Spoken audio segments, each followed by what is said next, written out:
болсын, ортамызда аман есен, ақылшы бәйтерегіміз болып отыра беріңіз. Біз сізді жақсы көреміз.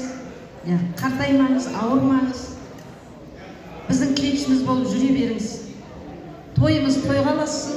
Әкеміздің 90 жасында, 95-100 жасында осындай салтанатты орында тойда кездесе берейік. Барлығыңызға көп-көп рахмет. Қала береді екен ғой қартайма. Бізде абысқа жақты қалдық, бірақ әлі жас сияқтымыз. Папа дейміз, әкеміз бар. Солаймен жүре берейік. Барлықтарыңызға да жұғысты болсын. Рахмет. Мынау енді барлығымыз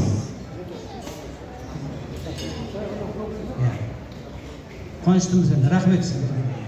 90 жас, 100 жаста да қосыла берейік. Басымыз қосылсын. Қуанышты, аманшылықта. Ассалаумағалейкум тойшыл қауым, қадамдарыңызға нұр өтсін. Әрқайсыңыздың шаңырақтарыңызда осындай той томалақ көре берсін. Баба, туған күніңіз құтты болсын.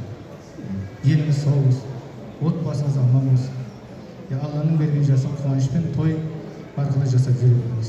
Қаншама ұрпағы той жасап беріп жатыр ғой әкемізге. Баяғыда Каспий деген бір топ болды ғой, білесіздер ме? Лұқпан бастаған 5 адамнан тұратын. Каспий деген топ болды ғой, соны жаңа біреу айтып жатыр дейді. Каспий тобы өлеңді күшті айтады, Каспий тобы өлеңді күшті айтады деп сөйтсе бір өлеңнен хабар жоқ, біреу айтады дейді, бесеуі жабылып бір өлеңді айтады да болсын, не болып кетеді. Сол сияқты ортамыздағы әкемізге қаншама осы ұрпақтан бір той жасап бермесе, оның өзі сын болатын шығар аттарына. Бұл тойдың басы көке әлі. Ертең санатория бар, одан кейін Дубай деп қойыңызшы, Дубайға барып қайтасыз. Сөйтіп қыдырып жүретін шақ қой қазір. Ал қос қызыңыздың орындауында әкемізге құрметіміз болсын деп, ұрпақтарының атынан ән салатын Қазақстан Республикасының азаматшалары деп қойды. Кеттік.